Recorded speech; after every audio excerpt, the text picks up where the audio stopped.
इस उद्घाटन सत्र में, जिनकी गरिमामयी उपस्थिति एज चीफ गेस्ट है हम सबके बीच में, और इस पूरे देश में न्यायिक व्यवस्था के शिखर पर रहते हुए हो, हम सब के लिए प्रेरणा का, हम सब के लिए ऊर्जा का स्रोत हैं। और उनका मार्गदर्शन हम सब के लिए बहुत एक सिर्फ ज्ञान की दृष्टि से ही नहीं, बल्कि समझ की दृष्टि से, चिंतन की दृष्टि से हम सबको दिशा दे पाती है। तो आइए आप सबकी करतल ध्वनि के साथ यहाँ अभिनंदन वंदन माननीय मुख्य अतिथि के रूप में विराजमान honourable chief justice of India honourable doctor justice D Y. Chandrachud. एक मेमेंटो भी इस अवसर पर माननीय मुख्य अतिथि महोदय के लिए। Thank you very much sir. Doctor Rajiv Mani ji से पुनः अनुरोध करूंगा, माननीय केंद्रीय विधि एवं न्याय राज्य मंत्री स्वतंत्र प्रभार श्री अर्जुन राम मेघवाल जी का भी अभिनंदन करें, उन्हें भी मेमेंटो और प्लांट भेंट करके आप सबके करतल ध्वनि के साथ। I will request Dr. Rajiv Mani to honor and felicitate learned Attorney General of India, Shri R. Venkatramani जी। उन्हें भी एक मेमेंटो और एक प्लांट भेंट करके उनका भी अभिनंदन करें। उनकी ब्लेसिंग्स हम सब के लिए मायने रखती है, उनकी यहाँ प्रेजेंस हम सब के लिए बहुत मायने रखती है। तो उनका अभिनंदन, उनका वंदन भी आज के इस कार्यक्रम में, इनॉग्रल सेशन में, honourable learned attorney general of India Shri R Venkataramani ji.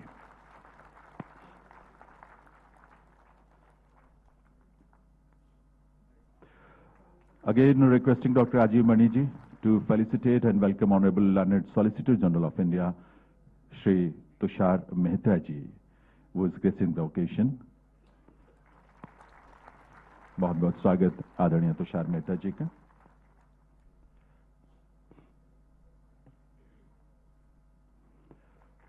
Department of justice government of India के सेक्रेटरी श्री एस.के. जी राहटे जी की गरिमामयी उपस्थिति है मंच पर। डॉक्टर राजीव मणि जी से निवेदन करूंगा कि श्री राहटे को भी मेमेंटो भेंट करके और साथ ही एक प्लान भेंट करके उनका भी स्वागत अभिनंदन यहां मंच पर करें आप सभी का।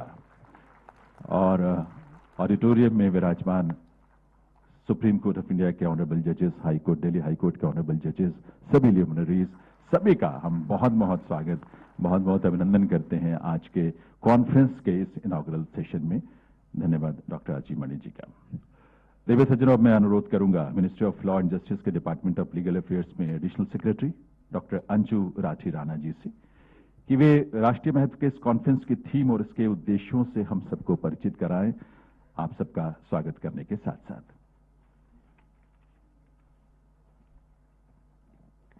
Honorable Dr. Justice D.Y. Chandrachud, the Chief Justice of India, Shri Arjun Ram Meghwal ji, Minister of State Independent Charge for Law and Justice, Shri R. Venkatramani, Learned Attorney General for India, Shri Tushar Mehta, Learned Solicitor General for India, Shri S.K.G. Rahate, Secretary Department of Justice, Ministry of Law and Justice, Dr. Rajiv Mani, Secretary Legislative Department and Department of Legal Affairs, Ministry of Law and Justice. Honorable present and former judges of Supreme Court, High Court, District Court, senior counsels and the law officers and the other officers of the country, members of tribunals, other distinguished luminaries, dear students, ladies and gentlemen. सुप्रभात। इस सम्मानित सभा में आप सभी का हार्दिक स्वागत, हार्दिक अभिनंदन। Today we embark on a journey of enlightenment and exploration, delving into the heart of one of India's most crucial endeavors, the transformation of its criminal justice system. India's legal landscape has witnessed transformative changes. The winds of change blow strong as we stand on the cusp of a historic transition.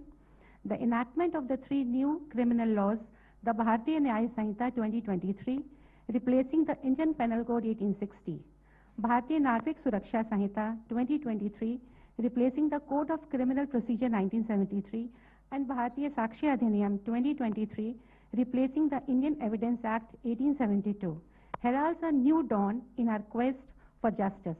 These legislative milestones are set to replace outdated colonial laws, symbolize our unwavering commitment to adapt and evolve with the ever-changing dynamics of our society. Enacted in December 2023, these new laws are poised to reshape the criminal justice system, set to take effect from July 1, 2024, these reforms reflect India's commitment to modernizing its legal framework, enhancing efficiency, and ensuring justice to all. It is a moment of reflection, of introspection, and of anticipation for the possibilities that lie ahead as we endeavor to build a criminal justice system that is not just reactive but proactive, not just punitive but rehabilitative, not just exclusive but inclusive. Today, as we gather to unravel the intricacies of these legislative reforms, let us remind ourselves of the core objectives that underpin our efforts. Our aim is not merely to enact laws, but to ensure their effective implementation. Our goal is not simply to punish the wrongdoing, but to prevent it. Our mission is not only to uphold the rule of law, but to safeguard the rights and dignity of every individual. In the pursuit of these ideals, we are guided by the wisdom of our esteemed legal luminaries, the dedication of our law enforcement agencies, and the resilience of our judiciary.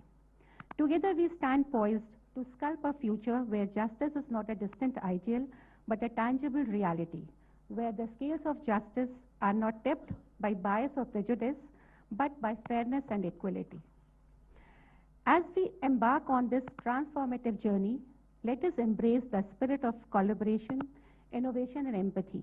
Let us pledge to work hand in hand, shoulder to shoulder, towards the realization of a shared vision, a vision of a more just, more compassionate, and a more progressive India. With that, I extend my heartfelt gratitude to each and every one of you for your presence here today. May our deliberations be fruitful, our discussions enlightening, and our resolve unwavering. Thank you and have a wonderful day ahead. Thank you.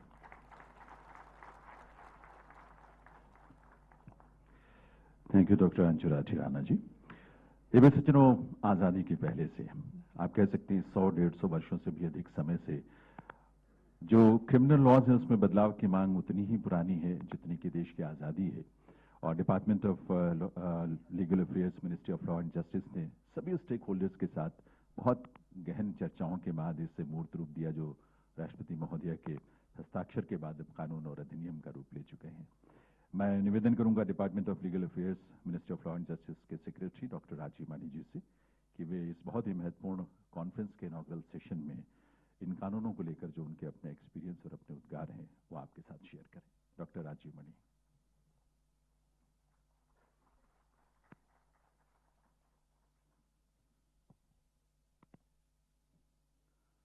Respected Chief Guest of today's conference, Honorable Dr. Justice D.Y. Chandrachud, Chief Justice of India, Honorable Judges of the Supreme Court, former and sitting and former, Shri Arjun Ram Meghwalji, Honorable Minister of State, Independent Charge, Ministry of Law and Justice, Shri R. Venkat Ramani ji, Learned Attorney General for India, Honorable Judges of the High Courts, Shri Tushar Mehta ji, Learned Solicitor General of India, Shri Ajay Kumar Bhalla ji, Home Secretary, who could not come because of a bereavement in his family, Shri S.K. G. Rahate ji, Secretary, Department of Justice, Ministry of Law and Justice, Director CBI, heads of other law enforcement agencies, Director Indian Law Institute, learned Additional Solicitor Generals, Additional Secretaries, Joint Secretaries to the Government of India, Senior Officers of CBI, Delhi Police, ED, NCB, Public Prosecutors, the Senior Counsels representing Union of India before different courts, prosecutors, advocates, students and members of the legal fraternity, and all esteemed guests on the dais and off the dais. It is indeed a momentous occasion for all of us in the Ministry of Law and Justice to have got this opportunity to have you amongst us today for this conference on the 3 criminal laws. As the tone of the conference had been said by my previous speaker, I would just like to recall that the background of the same flows from the speech which the Honorable Prime Minister had given from the ramparts of the Red Fort about 2 years back about the Panch Pran of the Amrit Kal, and one of them was to take pride in our roots and to remove any trace of colonial mindset. The conference today encompasses the thread which has been left by the Prime Minister, and we take it forward as far as the reformation in the criminal law administration justice system is concerned in the country. We had a rich ancient legal system, which of course the Shruti and the Smritis were the primary sources of law. Over a period of time, when the Mughals came, the law was based on religious practices of the ruling powers and of course of the other communities. But with the advent of the Britishers in India and the colonization of the country, the new system of codified law had come into being. And what I would like to emphasize here is the fact that the codification was of the laws done by the Britishers was in fact for their own benefit. Just to recall the philosophy which actually guided the British, though they are a very law-abiding society, they claim to be the propagators of the rule of law. But as it is pertinent to recall that Dadabhai Nauroji, in his book Poverty and Un-British Rule in India, which was published in 1901, he emphasized the fact that the British policies were just formulated to see that the wealth of India could be extracted to finance British industries. And that led to, the great detriment of the Indians and of course the downfall of the Indian industry, the local industry and other things. In fact, recently in 2018 also there has been a research which has been published in the Columbia Law Review by one researcher, Usha Patnaik, and she has concluded that over a period of time of almost 200 years from 1765 to 1938, the Britishers actually took away $45 trillion.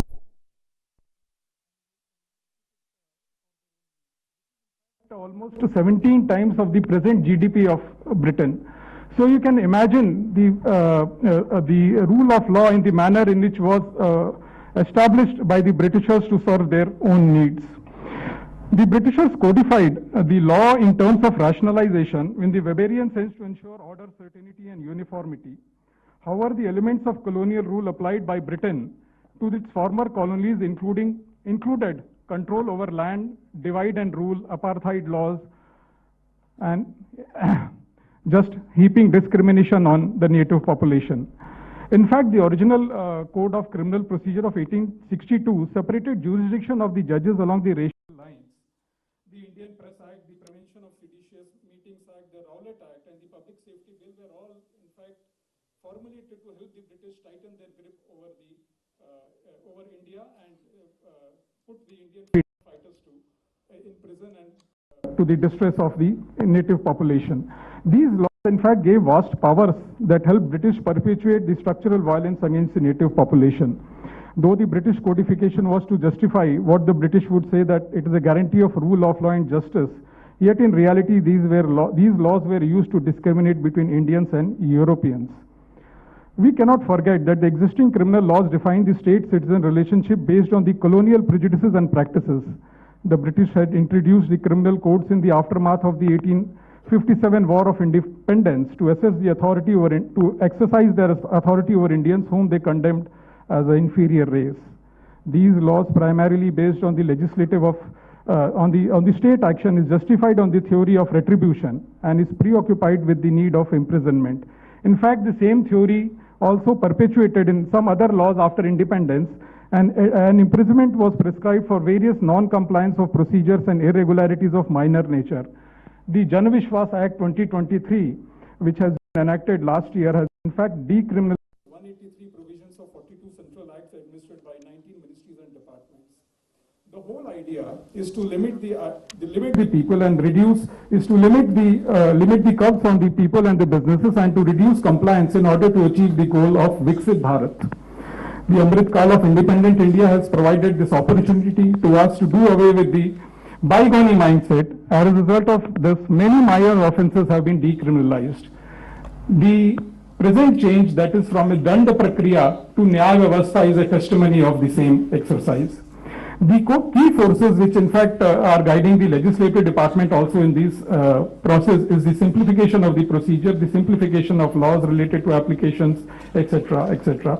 Rationalization of the legal provisions by repealing, amending and omitting of redundant laws. In fact, since the last 10 years, 1562 laws have been repealed by the Parliament. Digitization of government process is another important step in this direction, which is to help the ease of processes, and decriminalization of minor technical and procedural defaults. So the whole ecosystem is actually to promote the Indian mindset and to get away from the colonial mindset, which was evolved and established to serve the colonial masters.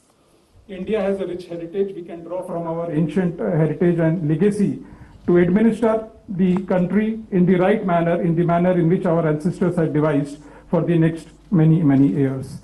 I take this opportunity to thank all the participants who have taken their valuable time, to come to us out of their very busy schedule and bless us with their very presence. आप सभी का हृदय से बहुत बहुत आभार. धन्यवाद. जय Hind.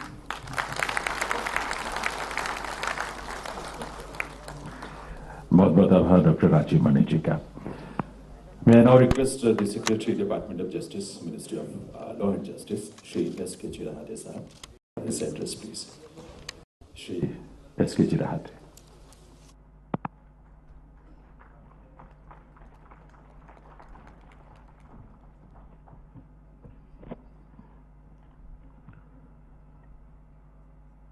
Honorable the Chief Justice of India, Dr. Justice D.Y. Chandrachud ji, Honorable Minister of State, Independent Charge, Law and Justice, Shri Arjun Ram Meghwal ji, Learned Attorney General of India, Shri R. Venkatramani ji,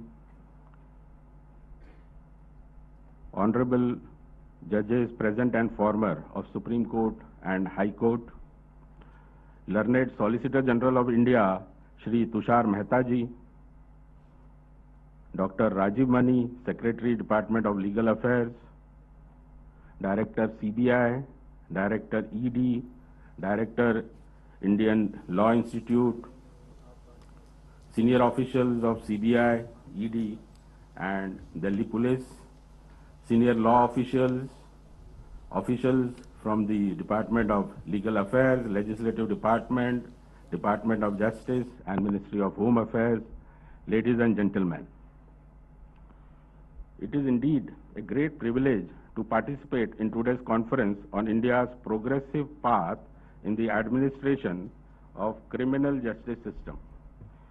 As we all know, Ministry of Home Affairs, Government of India, after a very comprehensive review of the colonial era criminal laws, that is IPC, CRPC, Evidence Act, and after extensive consultation with all stakeholders and legal experts, has drafted the new criminal laws, Bharatiya Nyaya Sanhita, Bharatiya Nagrik Suraksha Sanhita, and Bharatiya Saksha Adhiniyam, which were passed by the Parliament in December 2023 and subsequently notified.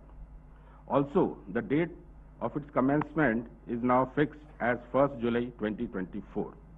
In fact, the enactment of these laws acknowledges the fact that the evolving nature of crime in the present times, particularly the cyber and advanced economic crimes as well as other heinous body crimes, require the law to adapt to these modern challenges, and thus a long overdue overhauling of criminal laws was undertaken and successfully completed by MHA.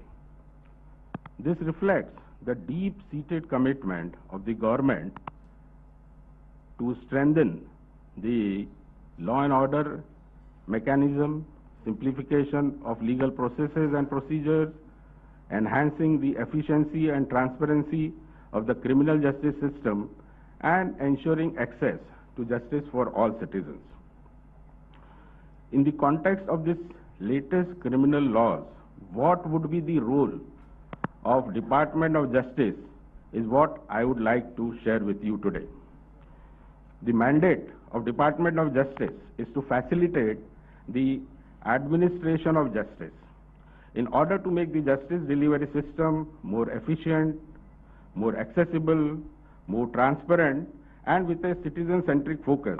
The Department of Justice is taking several initiatives.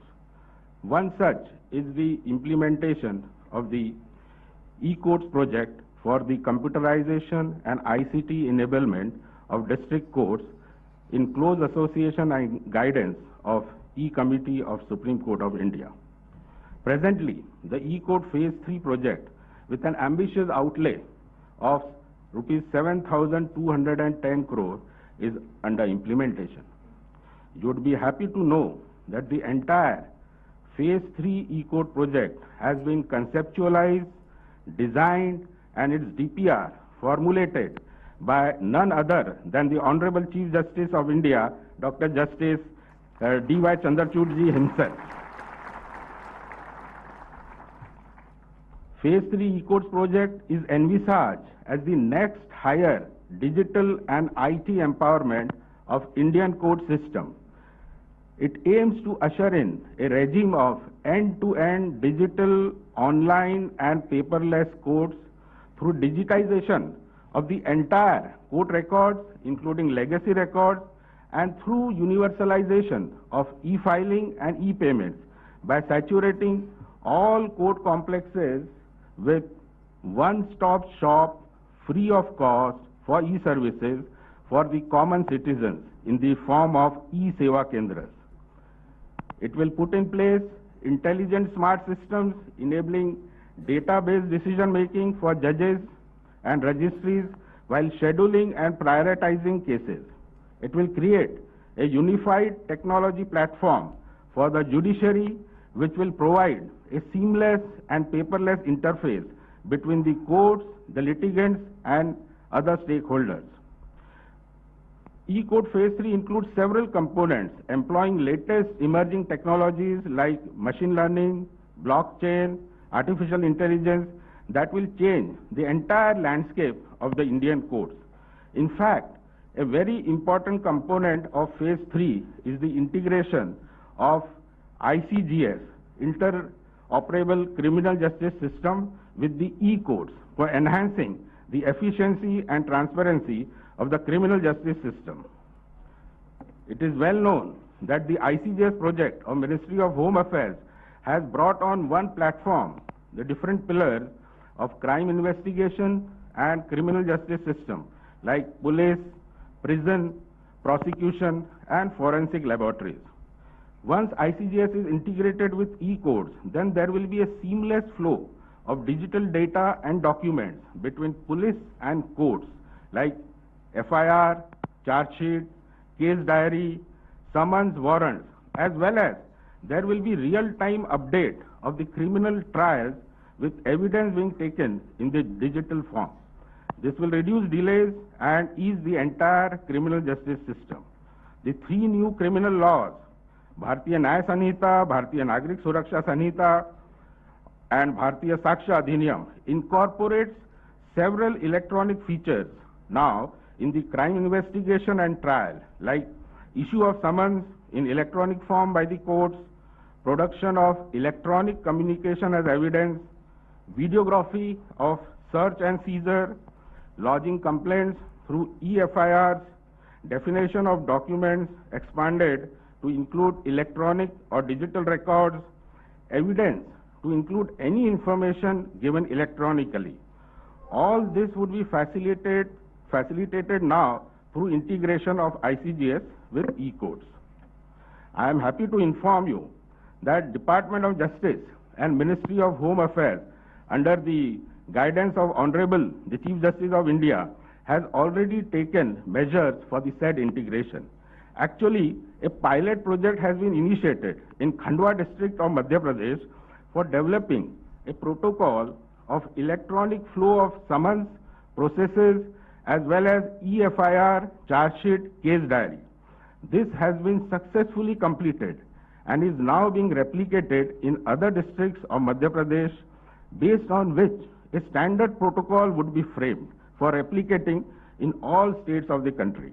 Further, a pilot project in Rajasthan has also been initiated to undertake all processes before the issue of charge sheet, like bail, police custody, submission of case diaries before the court in electronic format. The same would be e-signed using e-Hastakshar and DSC. This serves to speed up the entire process drastically as well as avoid errors during manual data entry. In the context of the new criminal laws, Honorable the Chief Justice of India has formed a core committee headed by a Honorable Judge of Madhya Pradesh High Court, Justice Sanjeev Khalgaonkar-ji, to work on the alignment and streamlining of the ongoing ICGS and e-courts integration with the various provisions of the new criminal laws. The core committee also comprises of officials of Department of Justice, E-Committee of Supreme Court, MHA, NCRB and BPRD. The core committee has already held 3 meetings and it is expected that the entire exercise would be completed well in time. In conclusion, the interoperable criminal justice system and the introduction of new criminal laws represent significant milestones in our journey towards a more just, more easy, and a more equitable criminal justice system. By harnessing the power of technology and embracing progressive legal reforms, we are laying the foundation for a justice system that is efficient, transparent, and accessible to all. As we move forward, let us continue to work together to ensure that the promise of justice is fulfilled for every individual regardless of their circumstances. Thank you. Jai Hind.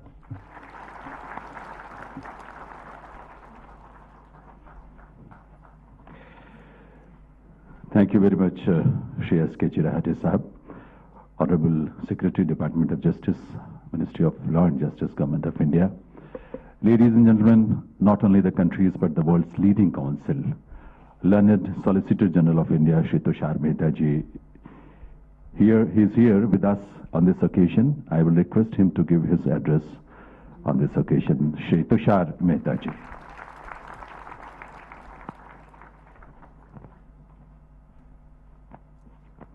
Good morning, everyone.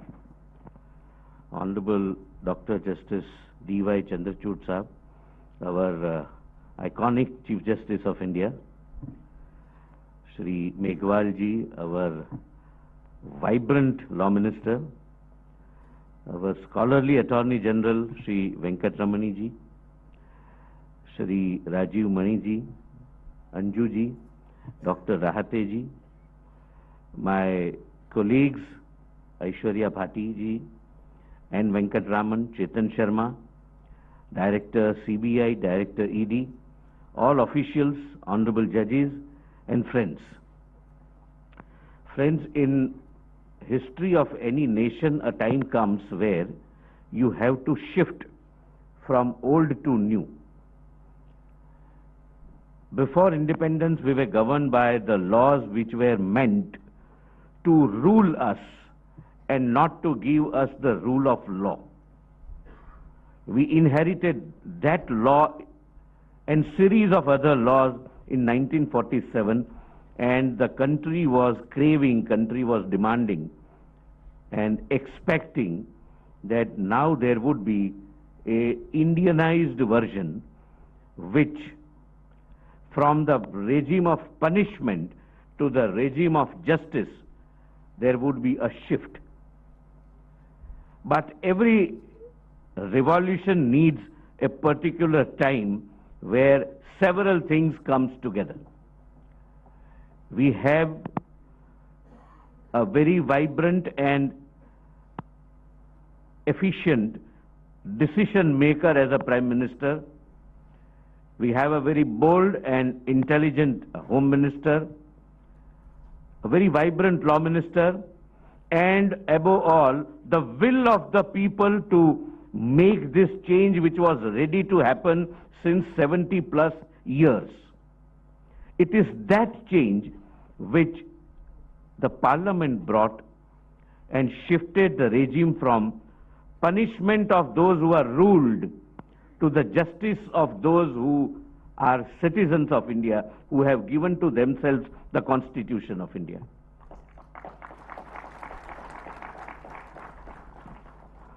Friends, there are several new aspects which, of course, the very, very learned persons who are participating in the panel discussion would highlight.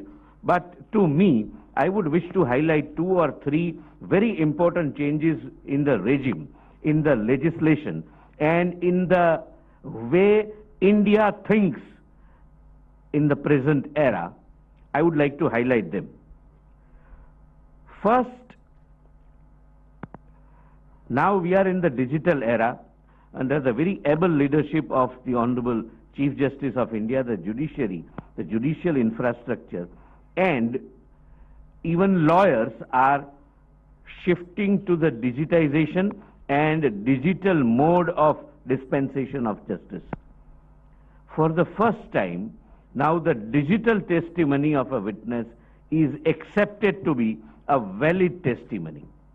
So now there is no necessity of people traveling all along from various parts of the country or the state to depose.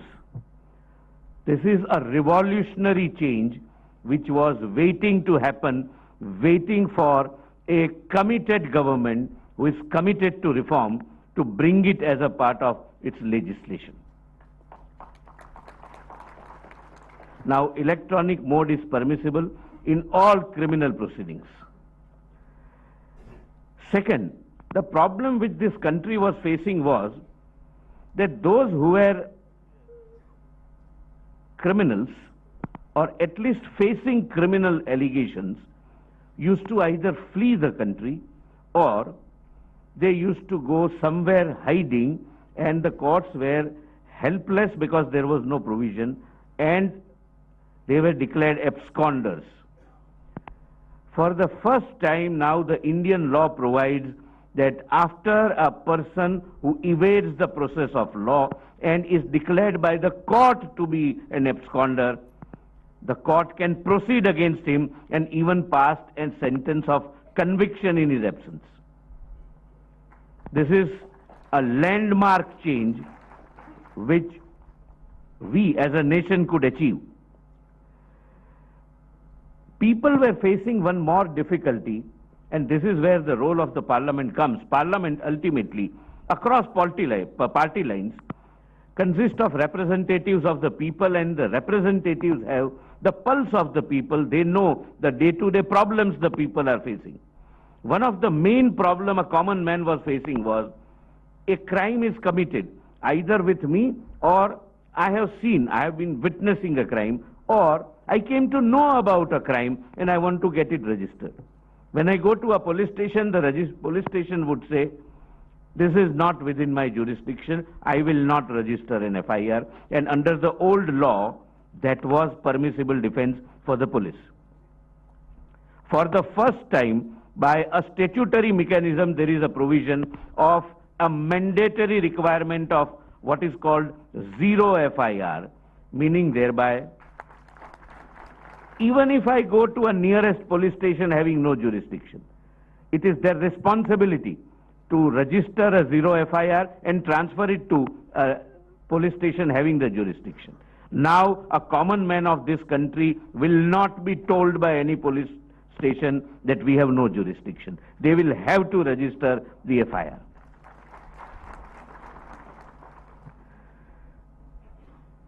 One more problem which every criminal lawyer practicing on prosecution side or on the defense side or others who are connected with the field of law would know. The problem was the various devices which were found by some cunning litigants who were facing criminal investigation. And that was, the moment a person is arrested, he would admit himself into the hospital. There were some hospitals, let us face it, who were ready to oblige him by saying that he is suffering from a very severe disease and therefore there cannot be any investigation, interrogation at this stage. And all of you are aware, under the provisions of the CRPC as it stood then, the first 15 days were crucial. If somehow an accused can pass first 15 days, the investigating agency would lose its right of investigation completely. This was being misused in most of the times, especially by those who are facing criminal charges and have the wherewithals, financial and otherwise. Now the new law provides that while retaining substantially the period of judicial custody, now that 15 days period is segregated. It can be used within 60 days or 90 days as the case may be, depending upon the nature of the allegation made against him, and it can be in installments also. This is not anti-people, this is anti-criminal who is seeking to avoid or evade the course of law. This would not affect a law-abiding citizen. There are several digital reformative measures which are taken in this law. I am not going into the merits of those, but I must say that the digitization as a concept for being implemented in the delivery of justice, in the dispensation of justice, is inspired almost completely by Dr. Justice Chandrachud, who is the karta of our larger judicial and legal HUF.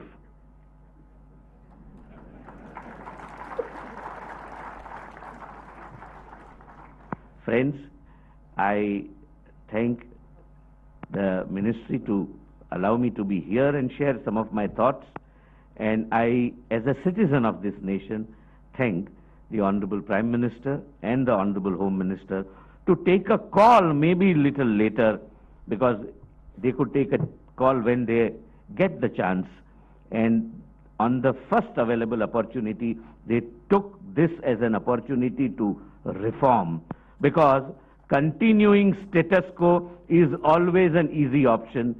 Changing status quo requires courage and conviction. Thank you so much.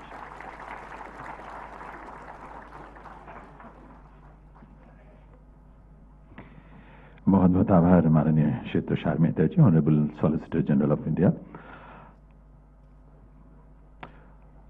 Ladies and gentlemen, a renowned legal luminary, having experience of more than 42 years of practice in the Supreme Court of India as a lawyer, learned Solicitor General of India, Honorable Shri R. Venkatramani ji, is gracing the occasion. May I now request learned Attorney General of India, Honorable Shri R. Venkatramani ji, to share his valuable thoughts and insights about these three criminal laws.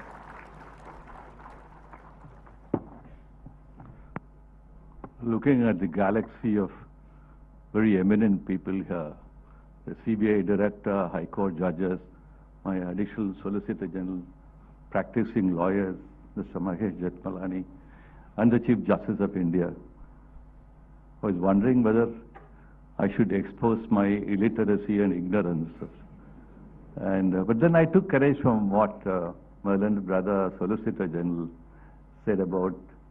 I gathered threads from where he left.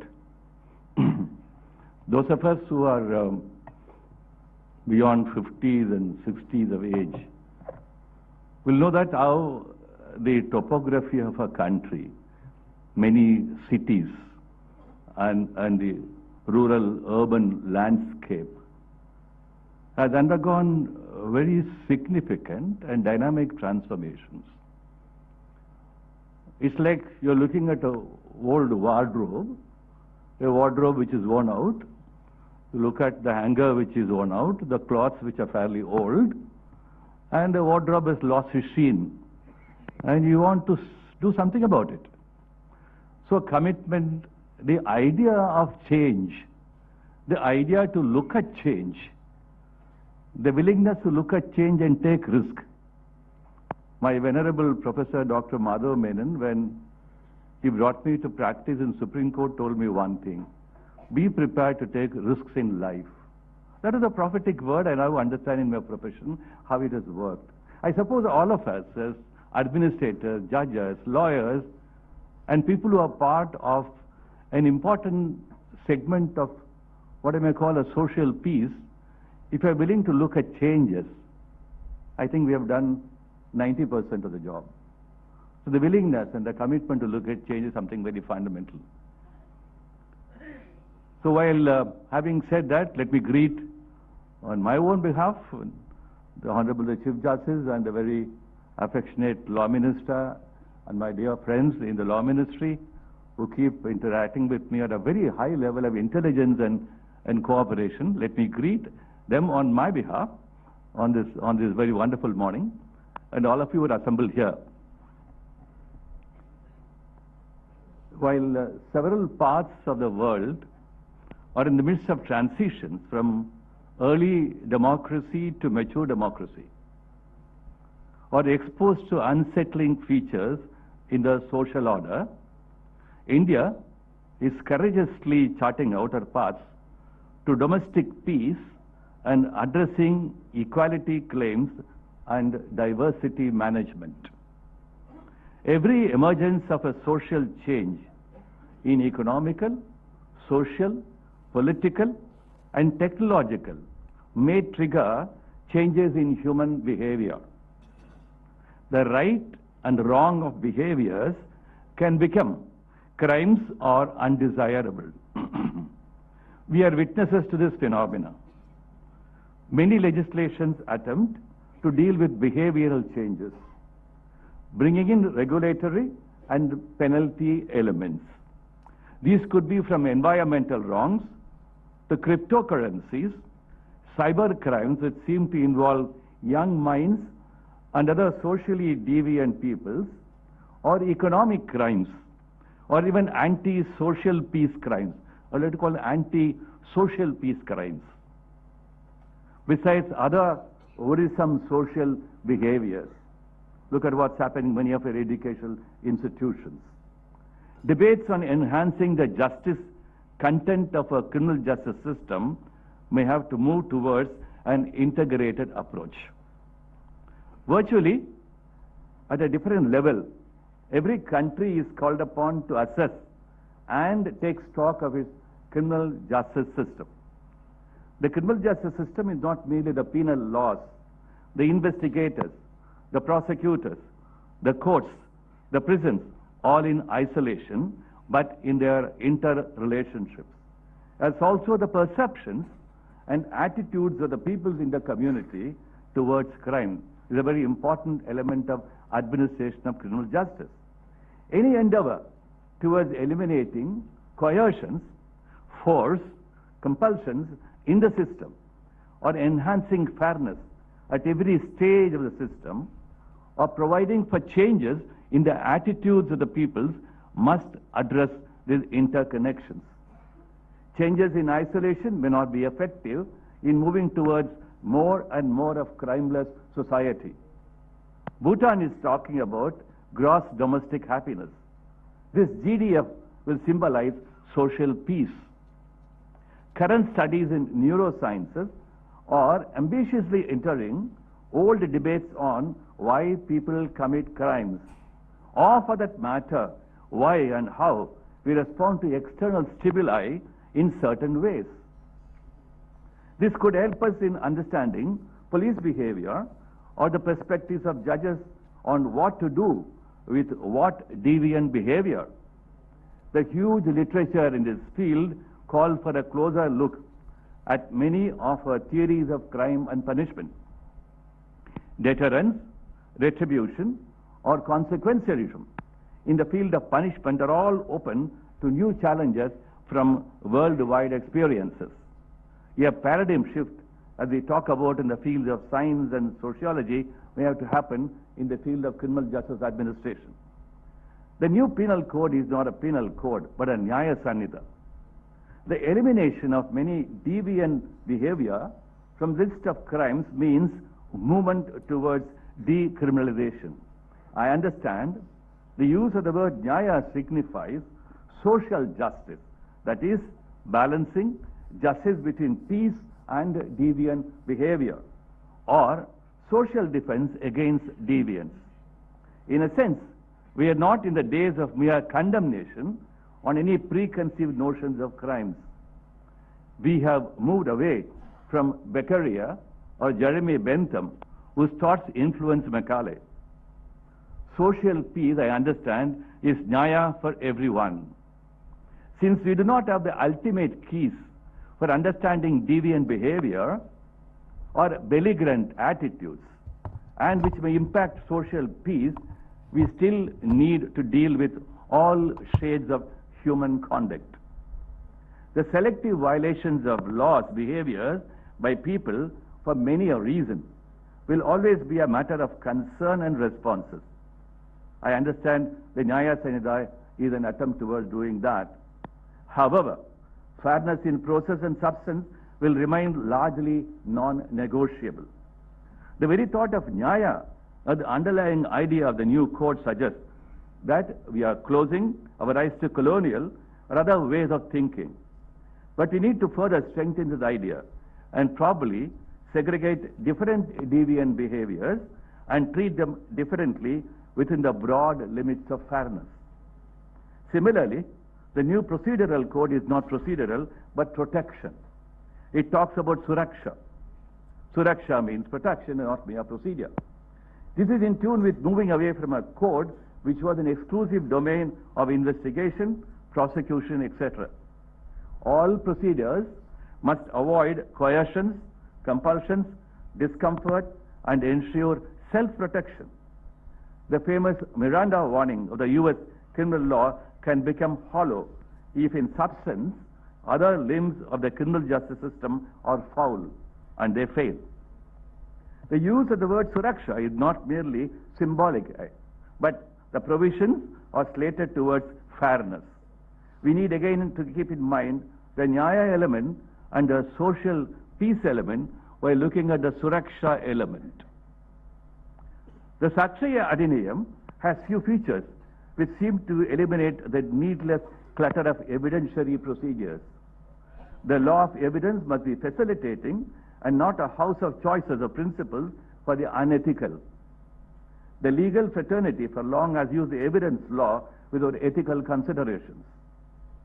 Some of the salient principles of Indian logic system or Nyaya Sastras have also not been invoked or used in the evidence law.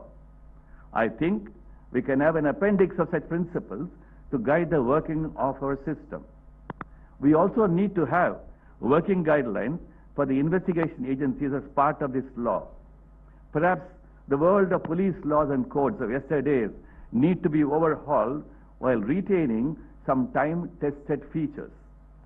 Humanizing the police system can happen with these collaborations. Just as technology has fundamentally changed our lives and transactions, its utility in expedition and avoidance of wasteful procedures has been excellently captured in the Suraksha Adhiniyam and the Sakshiya Adhiniyam. As I said, more experiments in the world of understanding deviant behaviors are called for.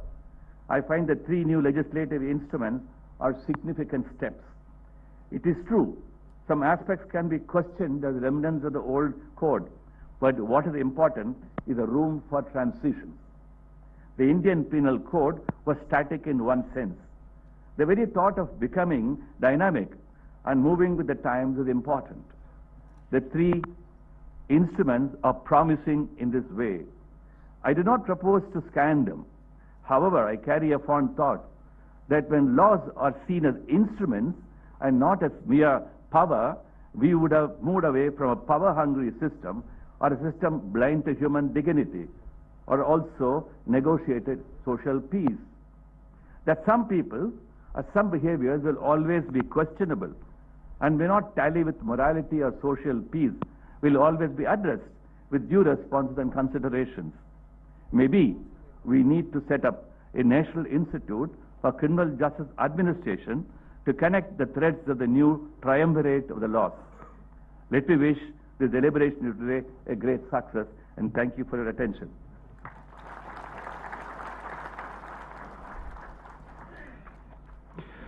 We are grateful to the learned Attorney General of India, Honorable Shri R. Venkatramani ji, for sharing his valuable ideas and insights on these new laws. देव सज्जनों, मैं निवेदन करूंगा माननीय केंद्रीय विधि एवं न्याय राज्य मंत्री स्वतंत्र प्रभार माननीय श्री अर्जुन राम मेघवाल जी से कि वे इस अवसर पर अपने संबोधन के लिए पधारें।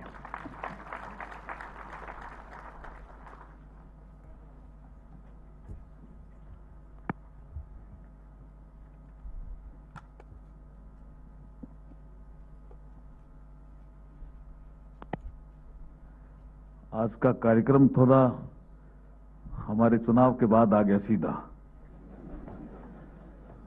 मेरा कल मतदान था, वो सीधा आ गया हूं मैं। तो वैसे मैं लगता भी ग्रामीण हूं और वेशभूषा भी मेरी ग्रामीण है, तो मैं थोड़ी ग्रामीण पृष्ठभूमि की बात करूंगा। थोड़ा आप सहन करोगे ना, क्या नहीं करोगे? 3 नए कानून, ये प्रोग्रेसिव पाथ है, ऐसा इस कॉन्फ्रेंस का सब्जेक्ट है मेरे ख्याल में। उस पे चर्चा करने के लिए आज की ये कॉन्फ्रेंस है। क्रिमिनल जस्टिस सिस्टम में क्या चेंजेज आया है उसको लेकर के। इस अवसर पर उपस्थित भारत के मुख्य न्यायाधीश माननीय न्यायमूर्ति डॉक्टर D.Y. चंद्रचूड़ साहब, आपने सहमति दी, क्योंकि ये मेरे मंत्रालय का ही काम था। सेक्रेटरी साहब थोड़े चिंतित थे, फिर मैंने आपसे बात की और आप आए, इसलिए आपका स्वागत है, वंदन है, अभिनंदन है। भारत के attorney general doctor R. Venkataramani ji, आपने कहा कि 1984 में भी ऐसे ही दिखते थे, अब भी ऐसे ही दिख रहे हैं, मुझे अभी आप कान में कह रहे थे। तो इसमें इनका योगदान भी है, लेकिन इनकी धर्मपत्नी जी का ज्यादा योगदान है, उनके लिए भी ताली बजा दीजिए आप। भारत के सॉलिसिटर जनरल श्री तुषार मेहता जी, उन्होंने धाराओं की बात की। अभी धारा क्या क्या है वो सब वो ठीक है, मैं धारा की बात करूंगा। थोड़ा फर्क है जी, धाराएं जो सारा डिटेल में उन्होंने बता दिया, वेंकटरमण जी ने भी बताया, लेकिन मैं भारतीय भाव की धारा जो प्रधानमंत्री नरेंद्र मोदी जी बाहर आए हैं उनकी बात करूं। हमारे न्याय विभाग के सचिव श्री SK जी राहटे जी, हमारे विधि कार्य विभाग के सचिव डॉक्टर राजीव मणि जी, हमारे एडिशनल सेक्रेटरी हमारे अंजू राठी राणा, और पहले हमारे सेक्रेटरी रीटा वशिष्ठ जी, सचिव अभी है लॉ कमीशन में। आदेश अग्रवाला जी भी बैठे हैं, जो प्रेसिडेंट है सुप्रीम कोर्ट बार एसोसिएशन के। और ये जानकर के हमें प्रसन्नता है कि CBI के डायरेक्टर भी हमारे सामने बैठे हैं और ED के डायरेक्टर भी बैठे हैं। ये भी एक नहीं, हमारे चुनाव में बड़ा मुद्दा था, इसलिए बैठे हैं। वो सब आप बाकी समझ गए होंगे आप। हमारे दिल्ली पुलिस के भी काफी अधिकारी बैठे हैं। और नहीं, मैंने कहा भाई हमने बनाया क्या ED और CBI? आपके जमाने में बना, तब से चल रहा है ना, क्यों आप चिंता और कर रहे हो? सब ठीक करेगा, रूल ऑफ लॉ है ना, इसमें रूल ऑफ लॉ के अनुसार कार्रवाई होगी ना। लेकिन ये काफी ये विषय चुनाव में रहा, ऐसा मैं कभी इनसे दोनों से अलग से भी बात करूंगा। इंडियन लॉ इंस्टीट्यूट के भी हमारे काफी अधिकारी बैठे हैं, मिनिस्ट्री ऑफ होम अफेयर्स के भी बैठे हैं, लॉ एंड जस्टिस के तो हैं, स्टूडेंट भी हैं। मुझे ये बताया गया कि इस हॉल में जगह कम पड़ गई तो कुछ तो खड़े हैं, और कुछ 2 हॉल और राजीव मणि जी ने बुक किए हैं, उसमें भी लोग बैठे हैं। शायद राजीव मणि जी बैठे हैं ना उसमें, तो उनको भी बधाई मेरी ओर से। जो उधर इधर सीधे नहीं देख रहे हैं, मेरे को वैसे देख रहे हैं, उनको भी बधाई। अब मैं साहब, अगर CGI साहब मुझे थोड़ा माफ करेंगे तो मैं थोड़ा सा डिफरेंट टॉपिक पे बात कर लूं सर, आपको थोड़ा डिफरेंट टॉपिक कर लूं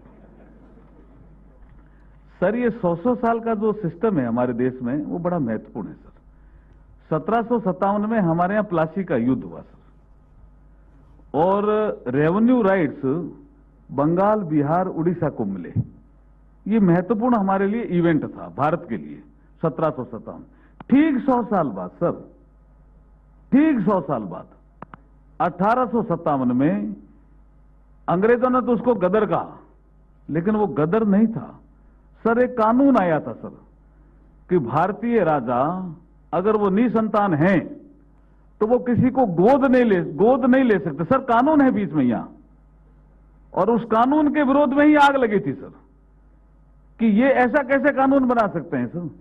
जैसे मैं राजा हूं, अगर मेरी कोई संतान नहीं है तो क्या मैं गोद नहीं ले सकता? बोला नहीं ले सकते, तो फिर क्या होगा? तो उनको लगा मेरा राज्य हड़प जाएगा, तो इसके विरुद्ध में सभी एक साथ हुए सर। यहां ये 1857 हमारे लिए स्वतंत्रता संग्राम की पहली क्रांति थी, चाहे उन्होंने गदर कह दिया होगा। 1757 इंपोर्टेंट, 1857 भी इंपोर्टेंट, और सर 1957 भी इंपोर्टेंट। वो 50 और 57, वो ये आजकल जो कानून बनते हैं उसमें 5% सर एडमिसिबल एरर होता है सर। तो उसको आप जोड़ेंगे, कम बेसी करेंगे, तो 1957 भी हमारे लिए बहुत इंपॉर्टेंट है। 50 से 57 तक बहुत से ऐसे कानून बने। मैं रेवेन्यू लॉज को देखता हूं, रेवेन्यू लॉज तो सब 56-57 बने हर स्टेट में, बड़े इंपॉर्टेंट है सर। ये घटनाक्रम 100 साल का। अब मैं 100 साल का एक घटनाक्रम आपको याद दिलाता हूं, वो है स्वामी विवेकानंद जी से संबंधित। सर ये टॉपिक से संबंधित आप कहोगे है या नहीं है, लेकिन थोड़ा टॉपिक से संबंधित भी है सर। वो 1895 में मिशिगन यूनिवर्सिटी में ऐसे ही एक कोई कॉन्फ्रेंस होती है, उसमें एक भाषण देते हैं। तो एक महिला पत्रकार आकर के उनसे पूछती है कि स्वामी जी आपने भाषण बहुत अच्छा दिया, लेकिन आप एक क्वेश्चन का जवाब दे सकते हैं? तो उन्होंने कहा क्या क्वेश्चन है आपका? उन्होंने कहा आपका देश आजाद कब होगा। अब ये क्वेश्चन तो कम डिफिकल्ट था। 1895 में कोई किसी से पूछे कि आपका देश आजाद कब होगा भारत, तो क्वेश्चन कठिन था या नहीं था? बताओ मेरे को। सरल था क्या? कठिन था ना? मातृशक्ति बोल रही है, कठिन था। लेकिन उसका जवाब दिया स्वामी जी ने। लेकिन यहां जवाब एक नहीं देते हैं, वो 3 जवाब देते हैं। वो महिला कहती मैंने एक ही पूछा कि मुझे 3 दिखे। स्वामी जी कहते हैं मुझे 3 दिखे, इसलिए मैं 3 देता हूं। बहुत शानदार ये कन्वर्सेशन है स्वामी विवेकानंद जी का। मुझे लगता है कि इसमें ये ज्ञानवर्धक भी है और हमारे लिए प्रेरणास्पद भी है। उन्होंने कहा मेरा देश, वो फिर थोड़ी देर ध्यान में बैठ गए स्वामी जी। ये मेडिटेशन एक अलग विषय है सब। ध्यान में बैठ गए तो उस महिला ने कहा कि जब क्वेश्चन कठिन होते हैं तो बड़े बड़े आदमियों को मौन लग जाता है, ध्यान लग जाते हैं। तो 5-7 मिनट ध्यान में रहे, वो महिला जाने लगी तो स्वामी जी उठे। उन्होंने कहा come near to me, now I will explain and I will answer your question. तो उन्होंने कहा बोलो क्या है? कि 50 साल के अंदर अंदर, अब आप सुनिए, आप 1895 50 साल के अंदर अंदर इंग्लैंड में और भारत में ऐसी परिस्थितियां बनेगी कि मेरा देश आजाद हो जाएगा। ये 1895। 1895 को 50 जोड़ो, कितना हुआ? 1945। क्या हुआ साहब? क्या हुआ? इतना ही हुआ? क्या हुआ और कुछ हुआ? 1945 में सेकेंड वर्ल्ड वॉर समाप्त होता है। ठीक है, अब आप इंग्लैंड का चुनाव आप देख लो। इंग्लैंड का चुनाव आप 1945 का देखेंगे तो चर्चिल कहता है अगर मुझे सत्ता मिली तो मैं भारत को जल्दी आजाद नहीं करूंगा, घोषणा पत्र है उनका। और एटली कहता है मुझे सत्ता मिली तो मैं भारत को आजाद कर दूंगा। स्वामी विवेकानंद सही हुए कि नहीं हुए? बस आप बताओ मेरे को। ताली तो बजाओ स्वामी जी के लिए जोरदार। और परिस्थिति ऐसी बनी कि चर्चिल हार गया। अब जो आदमी सेकेंड वर्ल्ड वॉर जीतता हो वो आम चुनाव हार जाता है। ये साधारण घटना नहीं थी जी, यूरोप की बड़ी घटना थी ये। जो चर्चिल, और बहुत बहुत ज्यादा समय तक वो इसमें सांसद रहे हैं, प्राइम मिनिस्टर, बहुत लंबा पीरियड है उनका। जो सेकेंड वर्ल्ड वॉर जीत जाता है, सेकेंड वर्ल्ड वॉर में हमेशा इंग्लैंड का नेतृत्व करता है, लीडरशिप देता है, वो आम चुनाव हार जाता है, एटली आ जाता है। उसने कहा लाओ एक्ट। तो स्वामी विवेकानंद जी की पहली भविष्यवाणी सही हुई कि नहीं हुई? बताइए मेरे को। हो गई ना? अब दूसरी और महत्वपूर्ण है सर। उन्होंने कहा कार्ल मार्क्स के जन्म के ठीक 100 साल, भाई 100 साल का मामला महत्वपूर्ण है जी, ध्यान रखना है। कार्ल मार्क्स के जन्म के ठीक 100 साल बाद रशिया में एक क्रांति आएगी। उन्होंने कहा कौन सी क्रांति आएगी साहब रशिया में? रशिया में क्रांति आ नहीं सकती, आप झूठ बोल रहे हो स्वामी जी। रशिया तो एग्रीकल्चर कंट्री है, वहां काहे की क्रांति आएगी? अब आप देखना, 1816 में कार्ल मार्क्स जन्मे, ठीक है, और 1917 में रशिया में क्रांति आ गई। आई कि नहीं आई? बताओ सही। वो महिला कुछ क्रॉस क्वेश्चन करती है स्वामी जी से, स्वामी जी आप झूठ बोल रहे हो, यहां शायद जर्मनी में आ सकती है क्रांति। जर्मनी इंडस्ट्रियलाइजेशन तेजी से हो रहा है, रशिया में कोई क्रांति नहीं आएगी। लेकिन क्रांति रशिया में आई सब। आई या नहीं आई? हाँ, यस और नो तो बोलो, क्या कर रहे हो आप? हाँ आई। लेकिन एक क्वेश्चन और उन्होंने आंसर दिया बिना बताए। ठीक 100 साल बाद, ठीक 100 साल बाद जो क्रांति रशिया में आई, उस थॉट का समाप्ति होना शुरू हो जाएगा। तो हम 1917 से देख रहे हैं कि जो थॉट उस समय चला था रशिया से, वो धीरे धीरे गायब हो गया, और जो कम्युनिस्ट पार्टी के लोग हैं वो इन्वेस्टमेंट मीट करने लगे, जबकि इन्वेस्टमेंट मीट से वो चिढ़ते थे पहले। बंगाल में भी इन्वेस्टमेंट मीट हो गया जब कम्युनिस्ट पार्टी थी, और केरला में भी हो रहा है। मैं उनको पूछता हूं आपका थॉट है क्या ये, तो मुझे स्वामी विवेकानंद याद आते हैं कि कार्ल मार्क्स 1816 में जन्मा, ठीक 100 साल बाद क्रांति आएगी, कम्युनिज्म फैलेगा भी, 2017 के आसपास कम्युनिज्म सिकुड़ जाएगा। आपको लगा नहीं क्या ये? तो ताली तो बजाओ नहीं यार, ऐसे क्या करो। और एक भविष्यवाणी और की उन्होंने कहा, मैंने एक ही पूछा नहीं कि एक और सुनो। 21st सेंचुरी भारत की होगी। पहली सही हुई ना, मेरा देश 50 साल में आजाद हो जाएगा, सही हुई या नहीं हुई बताओ मेरे को? दूसरी सही हुई या नहीं? करीब करीब सही है, हो गई ना? तो तीसरी पे शक क्यों कर रहे हो जी? नहीं कर रहे हो क्या? तो फिर जोरदार ताली बजाओ भी स्वामी विवेकानंद के लिए। ऐसा नहीं, उसमें भी उन्होंने कहा कि 21वीं सदी का तीसरा दशक महत्वपूर्ण होगा भारत के लिए। यह दशक कौन सा है? 2020 से लेकर के 2030 तक है, और हम इसी दशक में हैं। हम इसी दशक में चर्चा कर रहे हैं साहब। ये तीनों हमारे कानून, जो एक 1860 में बना आईपीसी, एक 1898 में सीआरपीसी बना, एक एविडेंस एक्ट 1872 में बना, ये सब बातें आपकी आ गई। लेकिन मैं एक चीज कहूंगा कि मेरे भर्तृहरि मेहताब एक हमारे एमपी हैं, हमारे यहाँ महेश जेठ मिलानी जी बैठे हैं, हमारे एमपी हैं राज्यसभा के। भर्तृहरि मेहताब बोल रहे थे लोकसभा में जब ये कानून आया, बोला ये ऐतिहासिक कदम है, हमारे गृह मंत्री जी को धन्यवाद दे रहे थे। लेकिन उन्होंने एक नॉलेज की बात कही जो हम सबको ज्ञानवर्धन हुआ। उन्होंने कहा साहब, जब 1857 की जब ये हमारे यहाँ तो क्रांति हुई, उन्होंने कहा ये ठीक नहीं हुआ, ये भारत के लोग हिल गए, ये हमें हिला रहे हैं, ये ठीक नहीं, ये जाग गए। तो बोला सिस्टम बंद करो कंपनी का, क्राउन का सिस्टम लाओ। तो सीधा क्राउन का सिस्टम लाए। 1858 में एक एक्ट आया, उस एक्ट के तहत सीधा क्राउन हमारे कंट्रोल करने लग गया। लेकिन अब कैसे हम कानून कोडिफिकेशन करें, तो फुर्सत नहीं थी। तो एक आयरिश पीनल कोड था, बोला ये उन्होंने भर्तृहरि मेहताब ने लोकसभा में ऑन रिकॉर्ड बोला। फिर मैं पूछने गया, उन्होंने कहा मैं एकदम सही बोल रहा हूं, आयरिश पीनल कोड था, उसमें आयरिश हटा दिया और इंडियन पीनल कोड दिया। कुछ नहीं किया उन्होंने, कोई भारतीय भाव, और उसमें कोई इंडियन हम कैसे करेंगे। और देखो कैसे बनाया। उनको ठीक कहा तुषार मेहता साहब ने, उनको हमें दंड देना था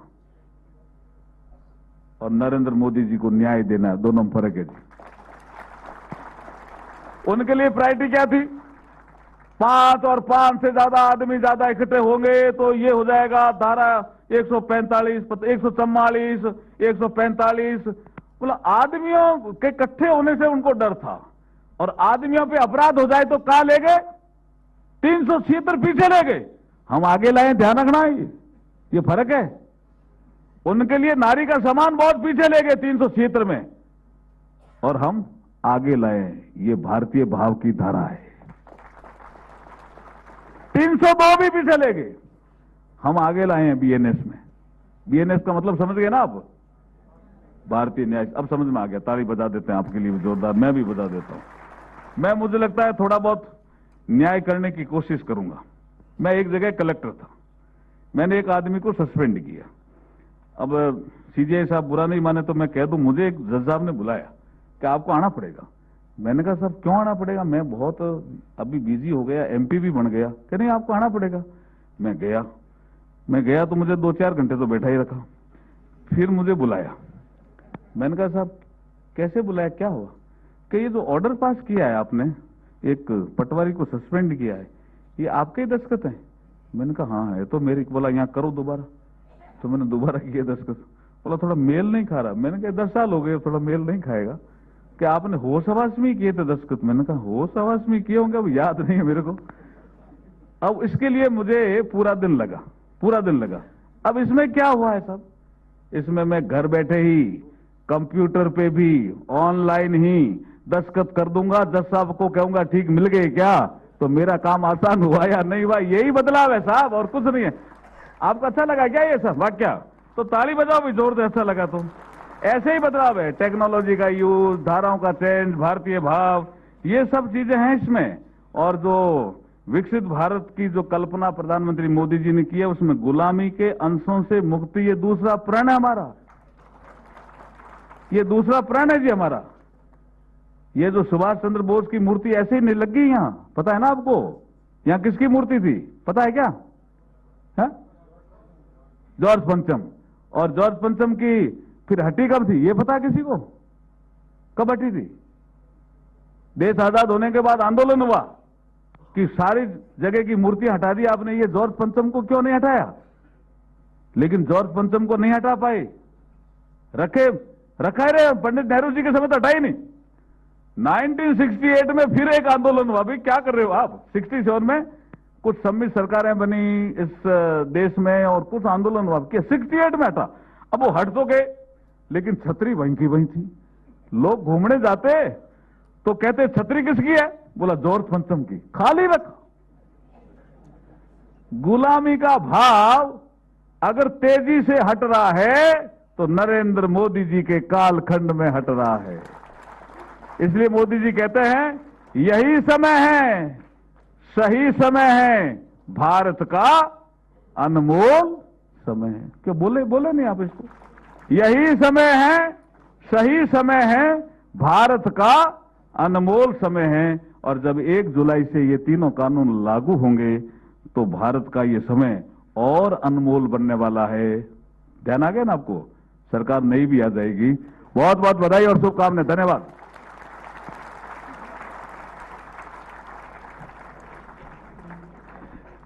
बहुत बहुत आभार माननीय श्री अर्जुन राम मेघवाल जी, माननीय मंत्री महोदय का। देव सज्जनों, आज देश की न्यायिक प्रक्रिया में और देश की अदालतों में जो मानवीय संवेदनाओं को केंद्र में रखकर भारत की आज की आवश्यकता के हिसाब से इतने सारे महत्वपूर्ण बदलाव हम देख रहे हैं, अनुभव कर रहे हैं, उसका लाभ भी ले पा रहे हैं, उस सबके प्रेरणा स्रोत हैं भारत के माननीय मुख्य न्यायाधीश honourable doctor justice D Y. Chandrachud ji. मैं ये समय है जब उनसे विनती करूं इस अवसर पर एक बार पुनः हम सबका मार्गदर्शन करें। अपने इनॉग्रल एड्रेस के लिए पधारें honourable doctor justice D Y. Chandrachud.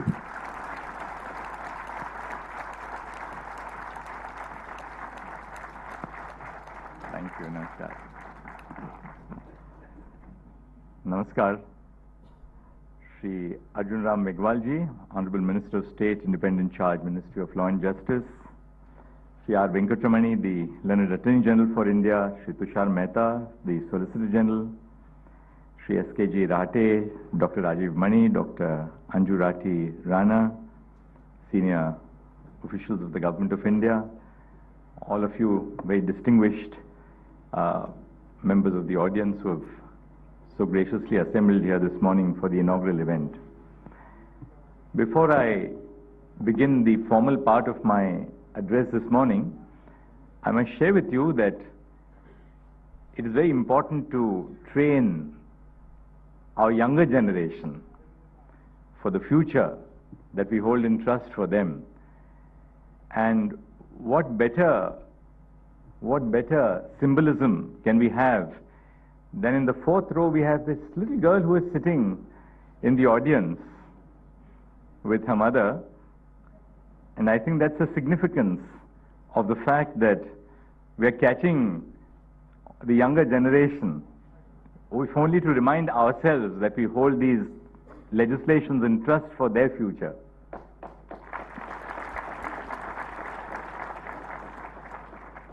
With the enactment of these 3 parliamentary legislations, India is set for a significant overhaul of its criminal justice system.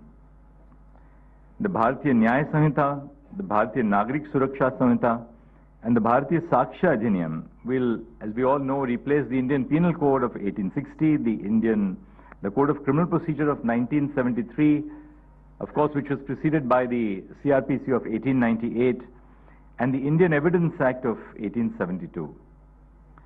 These laws, in a sense, are a watershed moment for our society, because no law affects the day-to-day conduct of our society like the criminal law. Criminal law directs the moral arc of a nation and has the ability of depriving people of their cherished liberties as well. The underlying justification for the substantive provisions is the age-old harm principle, which is best summarized in the saying, "Your right to swing your arm ends just where the other man's nose begins." Procedural law, which governs crimes from the state of setting the criminal process in motion to the conviction for the commission of the offense, ensures that no person is charged and subsequently convicted for offenses without the due process of law. The one thing which was the striking aspect of our triad of criminal laws was their age, 1860, 1872, and even 1973. And I think the enactment of these laws by Parliament is a clear indicator that India is changing, India is on the move, and that India needs new legal instruments to deal with current challenges and the challenges which we envisage for the future of our society. The traditional harm principle found resonance with the understanding that crime is immoral. The father of criminology, Rafael Garofalo, defined crime as an immoral and harmful act that is regarded as criminal by public opinion because it is an injury to so much of the moral sense as is possessed by a community, a measure which is indispensable to the adaptation of the individual to society. The ideals underpinning the combination of harm and immorality are premised on the perception that deprivation of liberty leads to repentance and to moral salvation. There were two problems with this harm-linked approach to criminal jurisprudence. The first was that it is not a victim-oriented approach. The impact of the harm on the victim is not considered. Victims of crime often feel like their agency over their own decisions is lost by the commission of a crime. Our laws have therefore to aim to give victims a sense of agency and control in the criminal process, as well as a sense of justice. The second problem with the juristic foundations of our earlier laws was in regard to the harm and immorality approach, and that was that it advances a perpetrator perspective to crime, which views crime as an individual failing. It does not address systemic causes which push people to commit crimes. For example, a law addressing gender violence will rightly condemn such violence as immoral and punish it. But it does little to change the sexist and patriarchal approach and framework of our society, which induces the commissions of these crimes. Our laws needed to address these concerns and obviate age-old issues like delays in the examination of witnesses, delays in the conclusion of trials, the overcrowding of prisons, and the issue of under-trial prisoners. The 248th report of the Standing Committee of the Rajya Sabha on the Bharatiya Sakshya Samhita of 10th November 2023 noted that the Indian criminal justice system has struggled to keep pace with the profound technological changes, our socio-economic milieu, and that these socio-economic changes have radically reimagined the way in which crimes manifest in society. The growing scope of technology and the new age crime which uses the digital landscape to create networks of collaborative units to commit crimes cannot be pinned to an investigative situs. Today's crime has no investigative situs, no physical situs. This has presented challenges in the investigation of crime, admission of evidence, and prosecution, as well as justice delivery. As a distinguished American jurist, Justice Oliver Wendell Holmes said, "In law in science and science in law, Everyone instinctively recognizes that in these days, the justification of a law for us cannot be found in the fact that our fathers always have followed it. It must be found in some help which the law brings towards reaching a social end or a social purpose, which the governing power of the community has made up its mind that it wants. The newly enacted criminal laws have transitioned India's legal framework on criminal justice into a new age. Much needed improvements have been introduced to protect victim interests and carry out the investigation and prosecution of offences efficiently. The BNSS encompasses a holistic approach to deal with crimes in the digital age. It prescribes audiovisual recording of search and seizures, for instance in section 105, and the presence of a forensic expert at the crime scene for offences punishable with more than 7 years imprisonment in section 176(3). The audiovisual recording of search and seizures is an important tool for the prosecution as well as for protecting the civil liberties of citizens. Very often in courts, we hear sordid stories of what happens in the course of a search and seizure operation, particularly under the Income Tax Act. The judicial scrutiny would safeguard the rights of citizens against procedural impropriety during search and seizures. Similarly, the presence of a forensic expert at the scene of the crime, which enhance the efficiency of the investigating team and allow for crimes to be decoded with the aid of the latest advancements in forensic technology. While we make strides in this direction, we must now confront the challenges of fulfilling the aims of the new criminal legislation. Detailed rules need to be formulated on the type of devices to be used for recording, incorporating the principles of natural justice, and lay down the consequences of not carrying out such recordings. Since I took over as the Chief Justice of India, and even before that when I was the chairperson of the E-Committee of the Supreme Court, which I continue to be, I have advocated for creating a natively digital court infrastructure.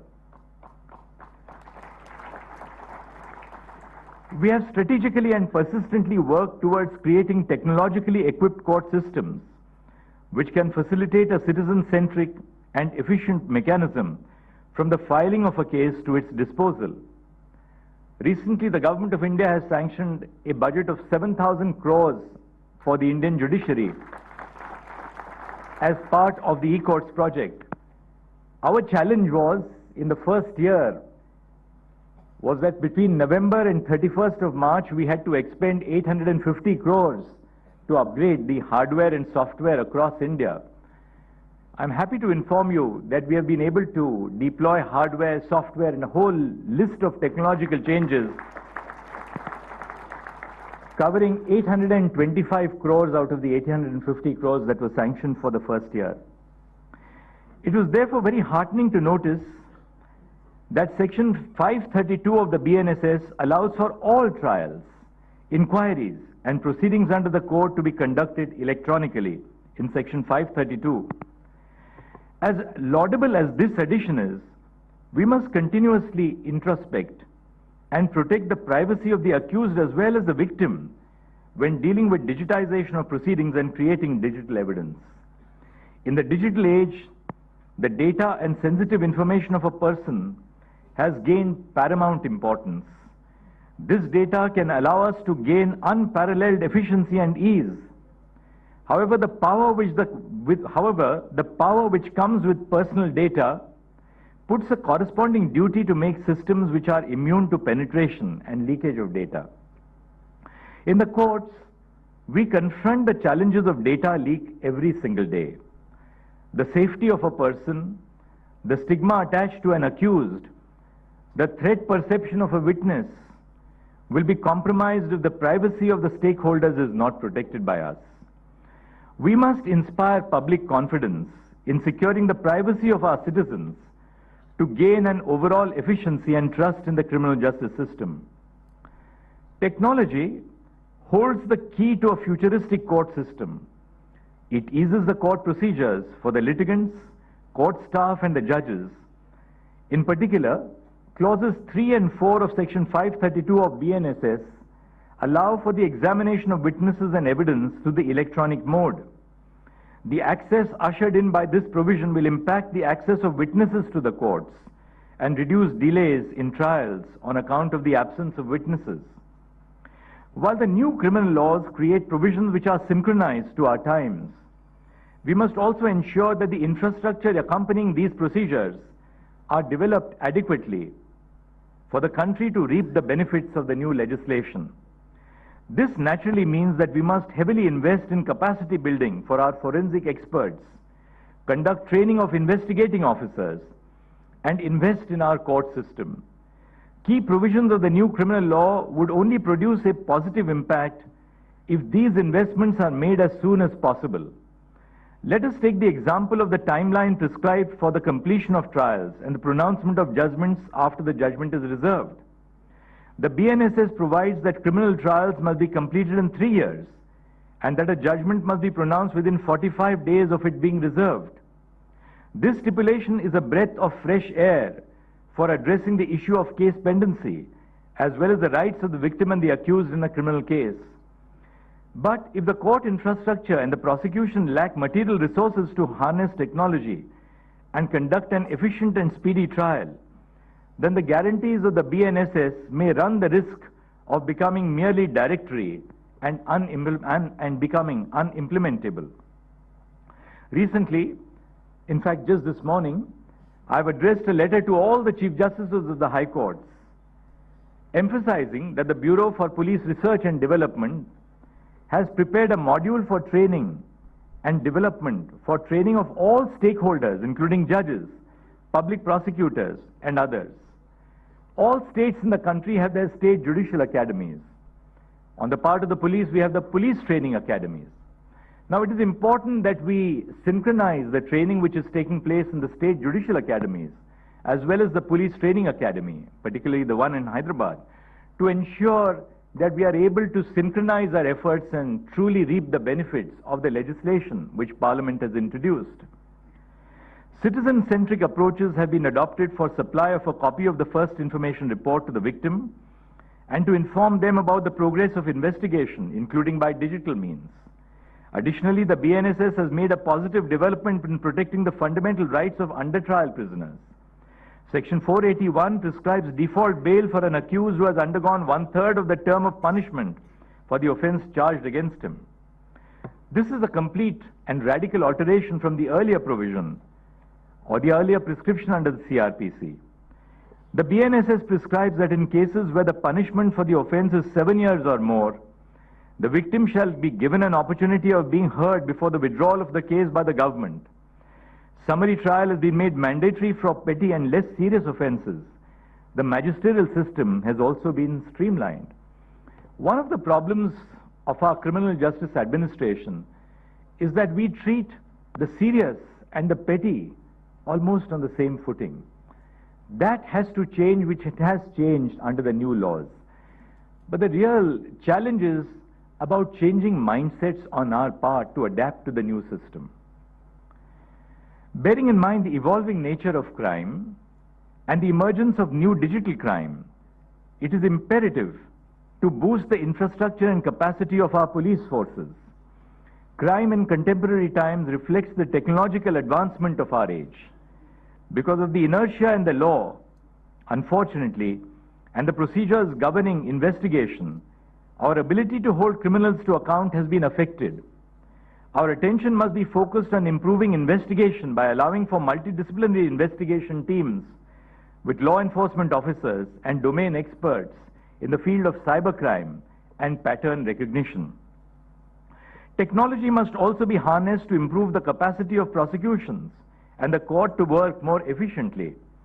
The prosecution can use technology to streamline paperwork and data to identify similar cases. This will enable the courts to streamline the listing process. The digitization of files and infrastructure for conducting witness examination online must be harnessed to record and peruse voluminous material with the swiftness of a tap on the screen. Our laws and their implementation are an ever-evolving area. There is no finality to any law or the manner of its implementation. However, we must be willing to embrace positive changes to meet the needs of our times. I expect that with the implementation of the new criminal laws, we will discover loopholes and areas which need to be addressed. Such debates would be helpful in enhancing the efficiency of our criminal justice administration. The ideological framework at the heart of our analysis must be justice-oriented, with a civil liberty-centric approach which balances the interests of the victim and the accused. The moral advantage of a criminal justice system in a democratic society is that it affords the victim an opportunity to reclaim their agency and confront an accused. It also lies in the fact that all persons, no matter how high or how low, would get full opportunity to defend themselves before a court of law. I hope that the various panel discussions in this conference spark a positive conversation on various aspects of the new criminal laws. These conversations are vital for our collective growth in an evolving legal landscape. As we look to the future, we must learn from our past and take its teachings with us. The new laws will be implemented by existing personnel. Now, that is going to pose a challenge for all of us, because these laws will call for a change in practice, a change in mindsets, new institutional arrangements, the re-engineering of our processes. We will have to strengthen existing structures. Let us not forget that while these new laws have been enacted recently by Parliament, our structures, our institutions, are robust institutions in a democratic framework. So we will have to build on the existing structures which we have and not discard them. And I would particularly like to highlight the importance of the use of e-filing, better litigation management by the use of existing tools such as the National Judicial Data Grid, the adoption of technology to bring knowledge and information to all stakeholders, the digitization of records, building on the interoperable criminal justice system, facilitating the adoption of speech-to-text transcription of evidence and judicial orders. In the Supreme Court of India, we have already started implementing the transcription of speech-to-text in important hearings before the Constitution bench. The E-Committee of the Supreme Court of India, in conjunction with the Department of Justice, has prepared a pilot model of transcription of speech-to-text. Now, this simple innovation will speed the process of recording evidence, of recording judicial orders, and ensuring speed in our process. Finally, I'd like to stress on the use of artificial intelligence. AI will enable us to track progress in criminal trials right from the stage of the FIR to the conclusion of the trial. We must deploy AI for the purpose of noticing aberrations in the process. When a trial is delayed, when witness testimony is delayed, AI will be able to flag for us red marks on why these delays are taking place, providing decision makers for supervisory control at all levels of the criminal justice administration, creating templates for simple orders and simple pleadings and simple filings. So technology today is replete with a world of opportunity for us. So it is not enough for us to only notice the radically new provisions of these three new legislations. A conference like this is important for us to educate ourselves about the changes which Parliament has brought about. But equally, we must focus on ourselves, because these new laws will be successful if we who are in charge of implementing these laws adapt to them not only in terms of our institutional process, but in terms of our mindset as well. As a very distinguished judge has said, the law is a witness and external deposit of our moral life. Its history is the history of the moral development of our civilization. And therefore I hope that with this conference, all of you and all of us will be alive to both the challenges, the opportunities, and the duties which are cast upon us as important stakeholders in the implementation of law. I would conclude by thanking the Department of Legal Affairs and the Union Minister for having so graciously invited me for this. I spoke at the CBI annual lecture just the other day. The director of CBI had invited me and I spoke on a similar topic. I think that fueled the invitation to this particular morning's conference. I'm thankful to you for inviting me and only want to assure all of you that in tandem with all the steps which you will be taken, the judiciary, which I represent as the head of the family, is equally alive to its responsibilities, and we are in the process of discharging our own responsibilities to make these laws a success. Thank you.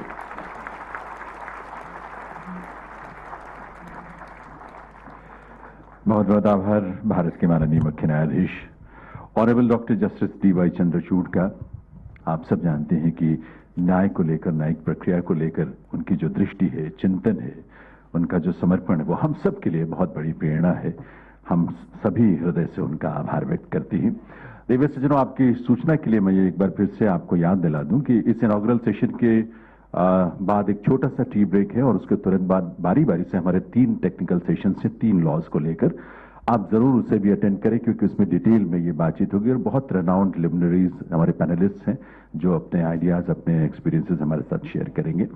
इस inaugural session को हम conclude करें उससे पहले मैं आप सभी से रिक्वेस्ट करूंगा, आइए हम सब अपने अपने स्थान पर खड़े हों। राष्ट्रगान के लिए, नेशनल एंथम के लिए आप सबसे रिक्वेस्ट है, आप सभी अपने स्थान पर खड़े हों। जन गण मन अधिनायक जय हे भारत भाग्य विधाता, पंजाब सिंध गुजरात मराठा द्राविड़ उत्कल बंगा, विंध्य हिमाचल यमुना गंगा उज्जल जलधि तरंगा, तब शुभ नामे जागे, तब शुभ आशीष मांगे, गाहे तब जय गाथा।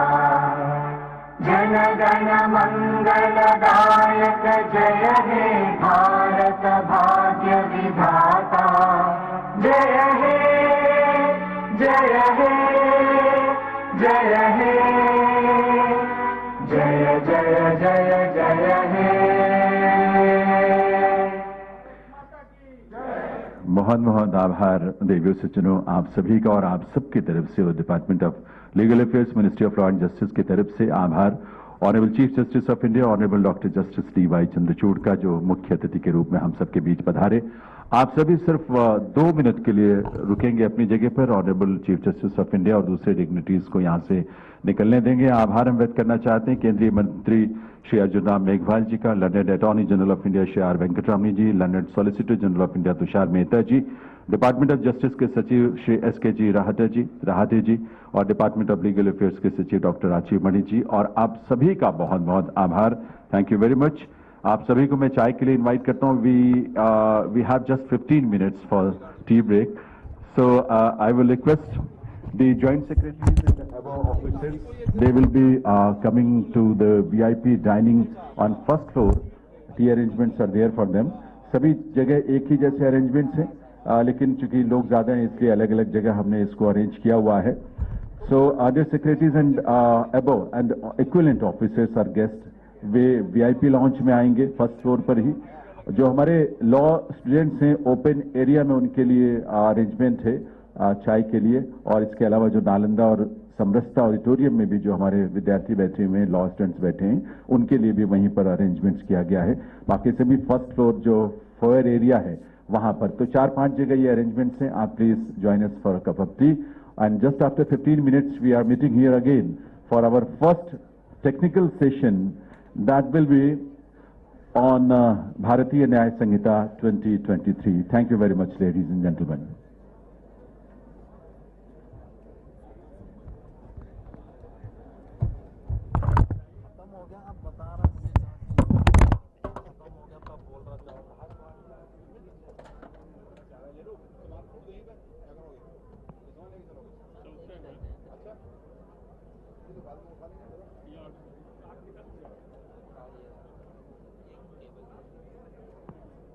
यहाँ दोबारा सेशन शुरू हो जाएगा ना फिर, है ना?